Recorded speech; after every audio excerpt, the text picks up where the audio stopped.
When my brother asked if Emma could model for his family project, I said yes without thinking twice. She was 8, confident, and loved the camera. What I didn't know was that he'd already sold her image to a commercial campaign without my consent, pocketed $15,000, and told everyone it was just family fun. By the time I found out, her face was on billboards across 3 states, and my family was calling me ungrateful for being upset. I didn't yell. I didn't negotiate. I just systematically dismantled every bridge I'd spent 30 years building. 3 weeks later, their perfect lives started crumbling, and I watched it happen with a cup of coffee in one hand and Emma's school permission slip in the other. Here's how it happened, and why I'd do it again. It started on a Tuesday afternoon that felt like any other. Emma burst through the kitchen door, backpack bouncing, face flushed with that particular kind of excitement that only 8-year-olds can manufacture out of thin air. "Mom! Mom!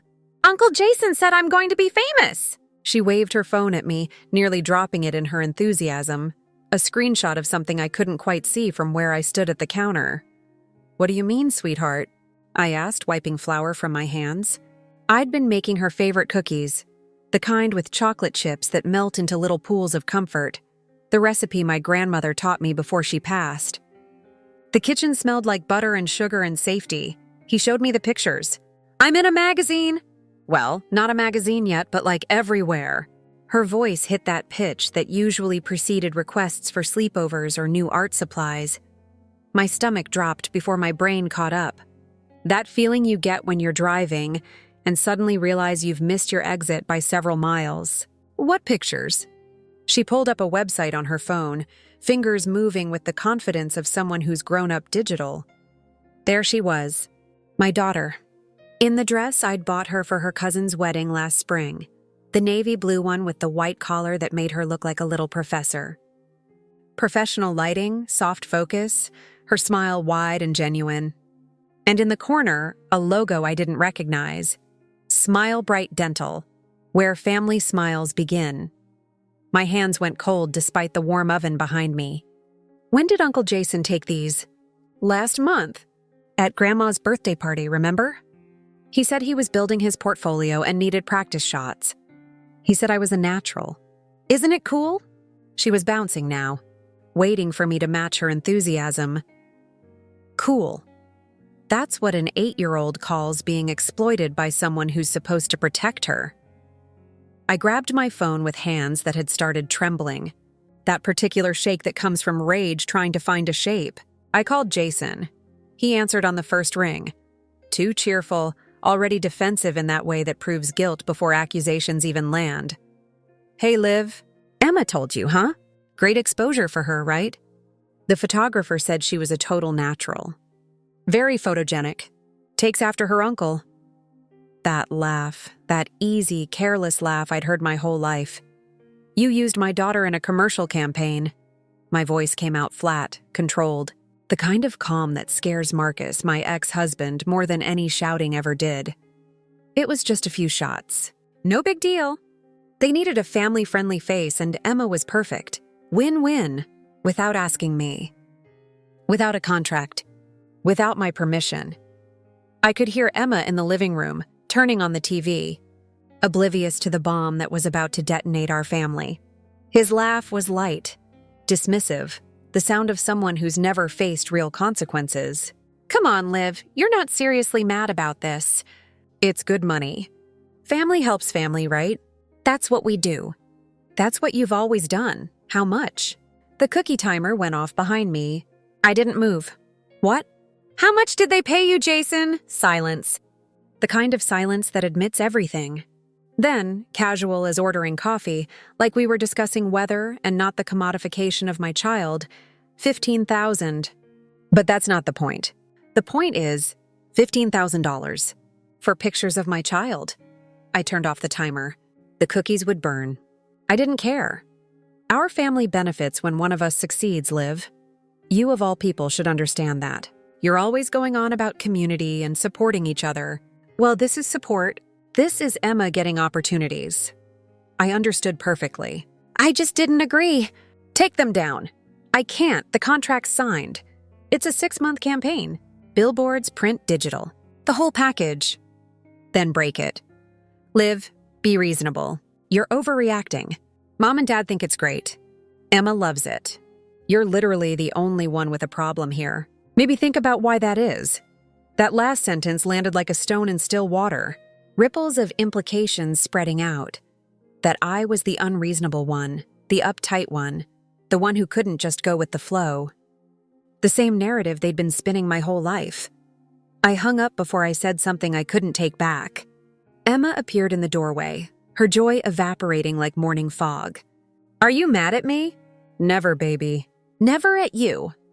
I pulled her close, breathing in the strawberry shampoo she'd insisted on buying last week. You didn't do anything wrong. But I was furious at everyone else. That particular kind of fury that feels cold, not hot. The kind that calculates instead of combusts. I called the company next. Smile Bright Dental, based in Chicago, a mid-sized firm that specialized in family-oriented marketing. They confirmed everything with the kind of cheerful efficiency that made my blood pressure spike. Jason had signed as Emma's guardian, forged my signature on the release forms, and collected payment 3 weeks ago. The campaign was already running. Billboards in Illinois, Wisconsin, and Indiana. Websites. Print ads in parenting magazines. My daughter's face selling dental implants to strangers. We were told Mr. Carter had full rights to authorize this, the marketing director said, her voice taking on an edge of concern. He presented documentation. Guardian paperwork, signed permissions. Everything seemed in order. He's her uncle, not her parent. And that signature isn't mine.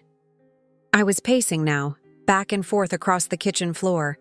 The same 6 steps I'd walked 1,000 times while pregnant, trying to soothe Emma into position. Oh. A long pause. Papers rustling. Oh, this is... We'll need to investigate this immediately. We take these matters very seriously. You do that, I said, my voice sharp enough to cut glass. My lawyer will be in touch by tomorrow morning. And if those images aren't down by end of business today, your investigation will be the least of your problems. I didn't have a lawyer yet, but I would by morning. Some threats you make, some threats you mean, and some threats you make and mean and follow through on until they reshape your entire life. That night, after dinner, boxed mac and cheese because I'd burned the cookies and my concentration was shot, I sat Emma down on the couch. Her favorite stuffed rabbit sat between us like a mediator. You know how Uncle Jason said you were going to be famous? She nodded, uncertain now, reading my face the way kids do, looking for clues about how worried she should be. Well, he did something wrong. He used your pictures to make money without asking Mommy first. Without asking you properly either. He should have told us everything, had us talk to the company, had lawyers make sure you were protected. Is he in trouble? Her voice was small. Yes, but not with you. You didn't do anything wrong. You were just being yourself, being beautiful and natural like you always are. She chewed her lip, a habit she'd picked up from me. Will I still be in the pictures? We're going to fix it, okay? Those pictures are going to come down.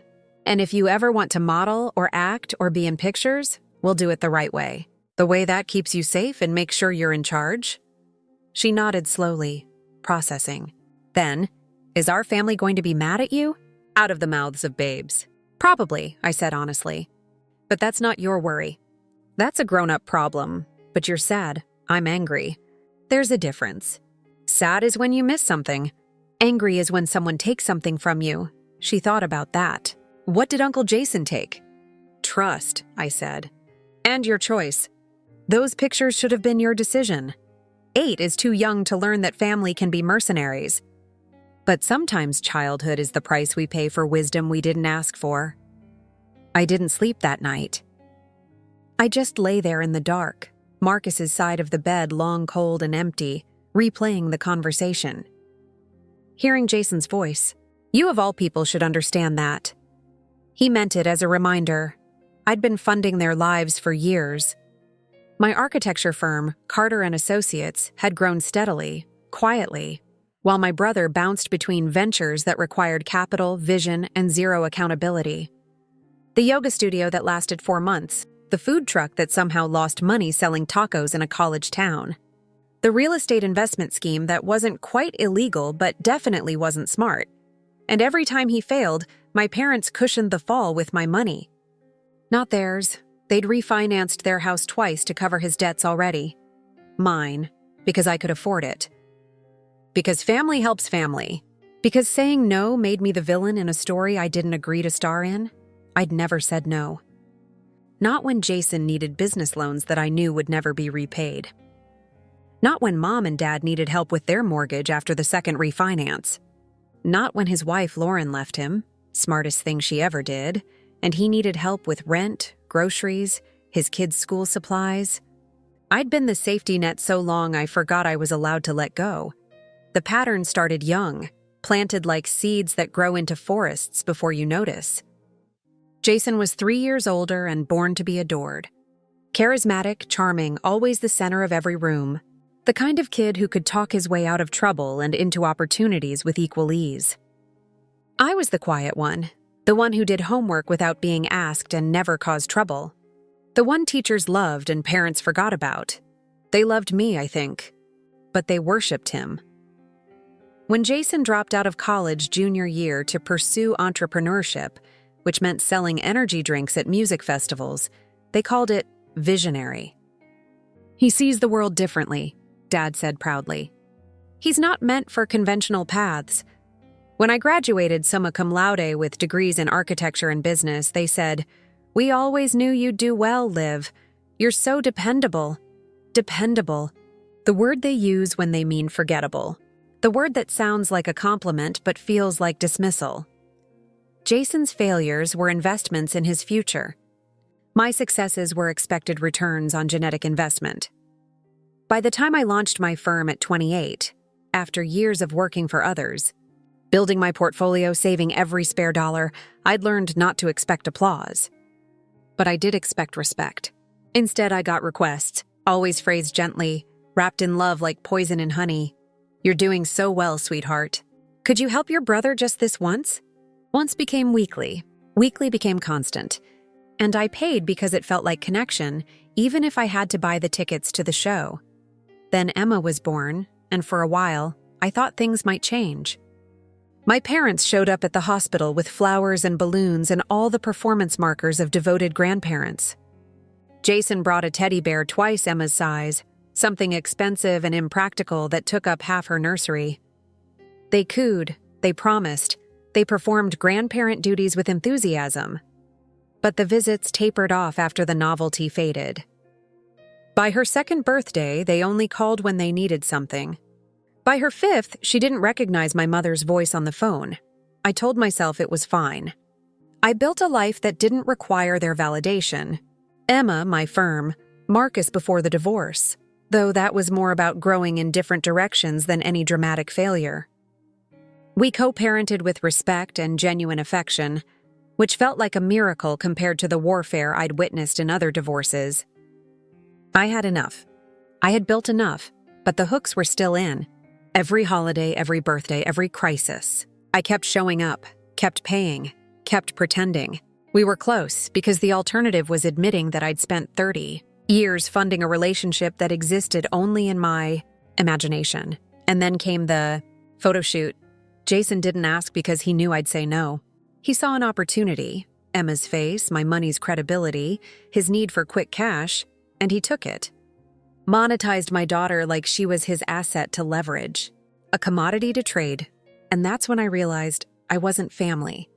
I was a resource, and resources run out. The next morning, I called a lawyer before I even made coffee. Her name was Diane Chen, and she'd handled a case for a colleague once. Intellectual property dispute, aggressive strategy, complete victory. Sharp, thorough, expensive. I didn't care about the cost. I was past caring about cost. "He forged your signature?" she asked, voice sharp with interest. "Yes." "And profited from your child's image without consent?" $15,000, plus whatever the campaign's worth in exposure. She exhaled slowly, that particular sound lawyers make when they see a winning case land in their lap. "This is fraud, Liv. Possibly identity theft. Definitely a violation of child labor laws and publicity rights. We can pursue criminal charges if you want. I want him stopped. My voice didn't shake. I'd moved past shaking into something colder. Consider it done. We filed within 48 hours. Cease and desist to Smile Bright Dental. Fraud charges against Jason through the state attorney. Civil lawsuit for damages, restitution, and punitive penalties. Diane moved like a force of nature, and I let her. I also logged into my banking app and froze every payment I'd been making. His rent stopped. His car loan stopped. His kids' private school tuition that Lauren couldn't afford alone stopped. The monthly allowance that had somehow become expected stopped. All of it cut off like someone had flipped a switch. The blood stopped flowing to limbs that had been taking without giving for years. Let's see how long they lasted without my circulation. I called my parents next. Mom answered on the second ring. "Liv, honey, what's going on? Jason said you're making some kind of trouble?" Making trouble. Not Jason committed fraud. Not someone hurt Emma. Making trouble. I'm suing Jason. Direct. Clear. No room for interpretation. What? Why would you do that? He used Emma in a commercial campaign without my permission and forged my signature to do it. He committed fraud and exploited my daughter for profit. Oh, sweetheart, that's just a misunderstanding. You know how Jason is. He gets excited and forgets the details. He meant well. Meant well. The eternal excuse for inexcusable behavior. It's not a misunderstanding, Mom. It's fraud. And I'm done pretending his intentions matter more than his actions. You're going to destroy your brother over a mistake? Her voice rose, that pitch she used when I'd disappointed her as a child. He's family, Liv. Family forgives. He's a criminal who used my child. If you can't see the difference, that's not my problem anymore. Your father and I are very disappointed in you. And there it was. The nuclear option. The disappointment card. The thing that had controlled me for 30 years. Good, I said, and meant it. Then we finally have something in common. I hung up. My hands were shaking now, not from fear, from relief. From the strange, terrifying freedom of finally saying the thing you've been swallowing for decades. That afternoon, my phone exploded. Jason called 6 times. I let every call go to voicemail. My mother left messages that ranged from pleading, "Please, honey, let's talk about this reasonably," to accusatory, "I raised you better than this." My father sent a text, just 3 sentences. "This is beneath you. You're better than this. Think about what you're doing." I thought about it. Then I blocked all of them. Marcus called that night. We'd been divorced for 2 years, but we co-parented, Emma with the kind of respect that comes from genuinely wanting the best for her. He was remarried now, to a kind woman named Sarah who actually liked me, which felt like winning some kind of lottery. "I heard," he said without preamble. "Emma told me about the pictures. I'm handling it." I was doing dishes, phone on speaker, trying to maintain some semblance of normal routine. "I know you are. I just wanted to say I'm on your side. Whatever you need. Character witness, testimony, someone to watch Emma during depositions, whatever. Thank you." My voice cracked slightly. "Liv, they've been using you for years. It was only a matter of time before they used her too. I'm honestly shocked it took this long." He was right. I just hated that it took violating my daughter to open my eyes. The lawsuit moved fast. Smile Bright panicked when they realized they'd been party to fraud. Their legal team moved faster than Jason could think. They pulled the ads within 72 hours, issued a public apology, and settled out of court within 2 weeks. They paid damages, covered my legal fees, and terminated their contract with Jason. He lost the $15,000 plus penalties, plus his reputation in the commercial photography world. My lawyer was relentless. But that wasn't enough for Jason. He fought back the way drowning men do, desperately, messily, dragging everyone down with him. He started a whisper campaign through extended family, told aunts and uncles and cousins. I'd always been vindictive, jealous of his charisma, bitter about playing second fiddle our whole lives. that I was using Emma as a weapon, that I'd blown a simple misunderstanding out of proportion. My mother backed him up, of course. "She's always been so sensitive," she told my Aunt Patricia, who later told me with apologetic eyes. "She takes everything personally. Can't just let things go." My father said nothing, which was worse. Silence as agreement. Silence as the space where condemnation grows. Then Jason escalated. He showed up at my office unannounced on a Thursday afternoon, pushed past my receptionist, Jenny, who tried to stop him, bless her, and cornered me in my own studio. My sacred space, full of blueprints and models and the work I'd built without him. "You're destroying me," he hissed. His face was red, eyes wild. He looked like someone who'd been drinking, though it was barely noon. "You did that yourself." I stood up, putting my desk between us. "You need to leave, Jason." "I made one mistake. You exploited my daughter and committed fraud. Those aren't mistakes. Those are choices. You've always thought you were better than me, haven't you?" He leaned forward, hands flat on my desk. "You sit there in your perfect firm with your perfect life and look down on everyone else. Little Liv who does everything right. Get out, Jason. You took everything from me. My income, my reputation, my family. Mom and Dad barely talk to me now. Do you know what that feels like? I know what it feels like to be invisible while you shine. I know what it feels like to fund your failures. And I know what it feels like to see my daughter's face on a billboard I didn't approve. So yes, Jason, I know what things feel like. I needed that money." His voice cracked. "For what? Another failed business? Another shortcut? You've been bleeding me dry for 15 years. You've taken hundreds of thousands of dollars from me, and I kept giving it because I thought that's what family meant. But you taught me something valuable. Family isn't people who share your blood. Family is people who respect your boundaries." He stared at me like I'd struck him. Then his expression shifted, something colder sliding into place. A calculation happening behind his eyes. "You'll regret this." "Is that a threat?" "It's a promise." He turned and walked out, shouldering past Jenny again, leaving my door hanging open like a wound. I stood there for a full minute, heart hammering, before I picked up the phone. "Diane, we need a restraining order. Today." I filed the paperwork that afternoon. Too late. 2 days later, I got an email. The subject line made my stomach drop. The truth about Olivia Carter. The message was simple. "You think you're untouchable. Let's see how your clients feel when they know who you really are. You can stop this. You know what I need. You've always known." Attached was a file. I opened it, even though every instinct screamed not to. It was a dossier. Photos, emails, financial records, all taken from my parents' house, from boxes I'd left in their basement years ago when I moved into my first apartment. Jason had gone through everything.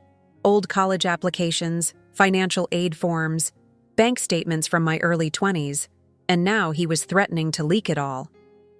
The records were old, mostly innocuous, but there was one thing, a scholarship. Application from my junior year where I'd exaggerated my family's financial hardship. We weren't poor, but I'd made us sound poorer than we were to qualify for need-based aid. It wasn't illegal. The school had verified everything and approved it. But spun the right way, it could look like dishonesty. "Your clients trust you," the email continued. "What happens when they find out you built your career on lies? What happens when they know you're a fraud? I learned from the best, sis. You should have just paid." My chest tightened. This wasn't about justice anymore. This was about destruction. I forwarded everything to Diane. She called within an hour. "This is extortion, Liv. Clear as day. Written evidence, explicit threats, demands for money. We file charges immediately. Will it stop him?" My voice sounded hollow even to my own ears. "It'll bury him. Between the fraud, the forgery, and now this, he's facing serious criminal consequences. Years, potentially." "Good. Do it." That night, Emma asked why Uncle Jason wasn't coming to her birthday party next month. We were making dinner together. Her job was tearing lettuce for salad, and the question came out casual, like she was asking about weather. I knelt down, brushed her hair back from her face. Uncle Jason made some bad choices, sweetheart. We're taking a long break from him. Maybe forever. Because of the pictures? Because he didn't respect us.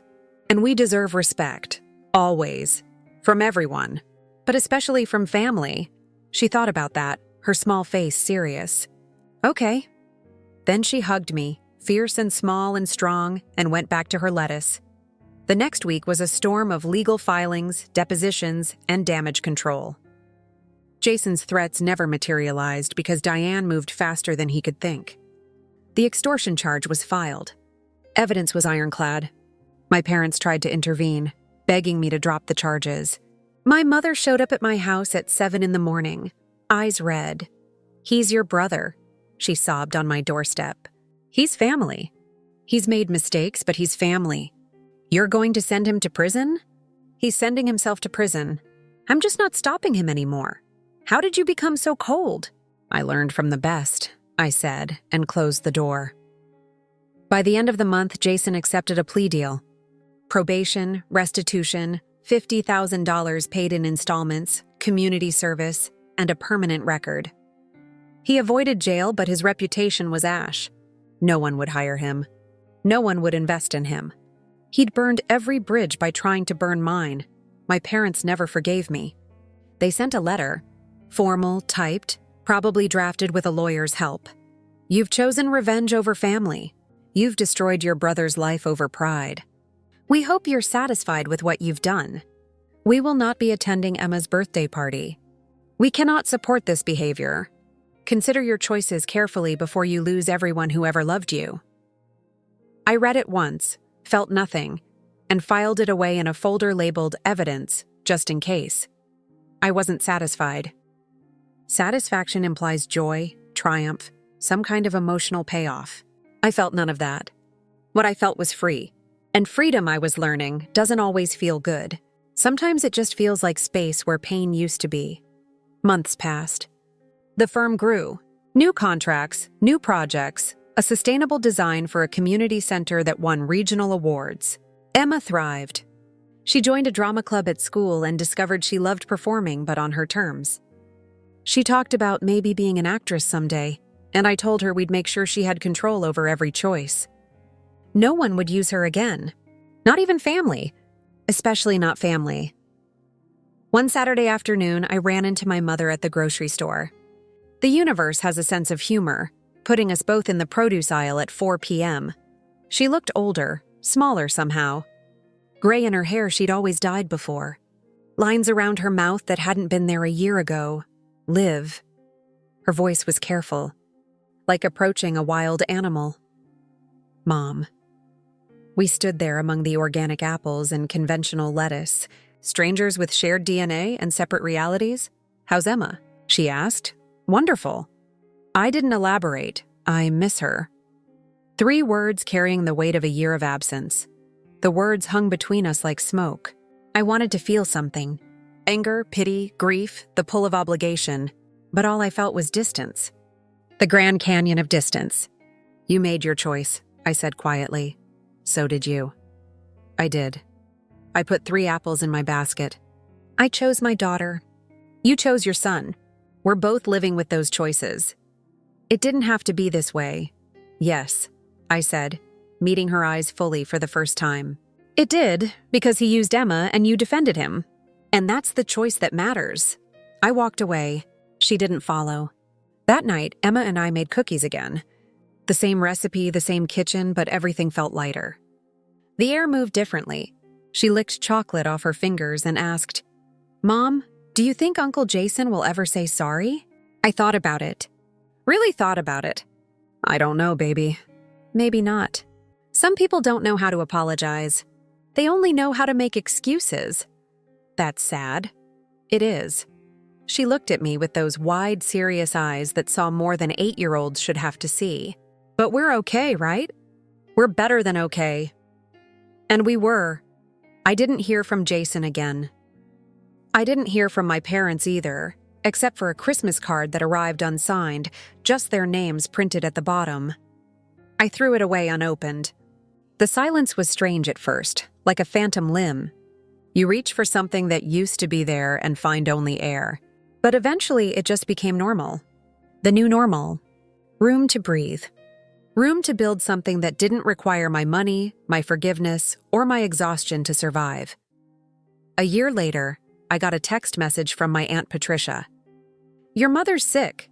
Pneumonia. Thought you should know. She's at Memorial Hospital if you want to visit." I stared at the words for a long time. Part of me wanted to call, to show up, to prove I was the bigger person. To demonstrate that I could rise above, forgive, be the daughter they'd raised me to be. But another part, the part that remembered Emma's face on those billboards without her permission, stayed still. I sent flowers to the hospital. Nice ones, expensive ones. No card, no visit. Just acknowledgement that I'd heard, that I wasn't cruel, just done. It wasn't cruelty. It was boundary. And boundaries, I'd learned, were the only inheritance worth keeping. Emma's 10 now. Bright, fearless, surrounded by people who love her without conditions. She doesn't ask about Jason anymore. She doesn't ask about her grandparents. She just lives, fully and loudly, in a world where she knows her worth isn't negotiable, where her image belongs to her, where family means people who protect you, not people who share your blood.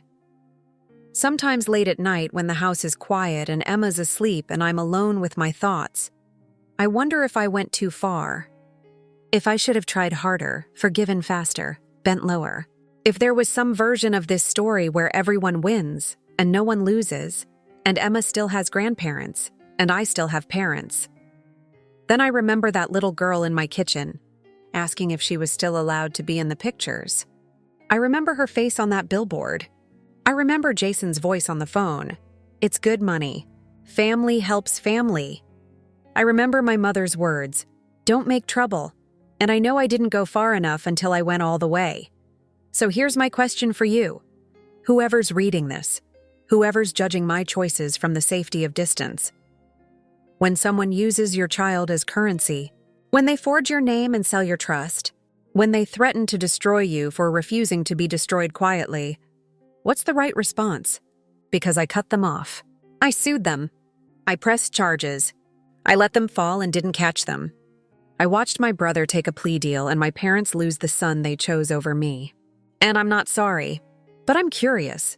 Do you think I was protecting my daughter or punishing my family? Because from where I'm standing, it felt like both.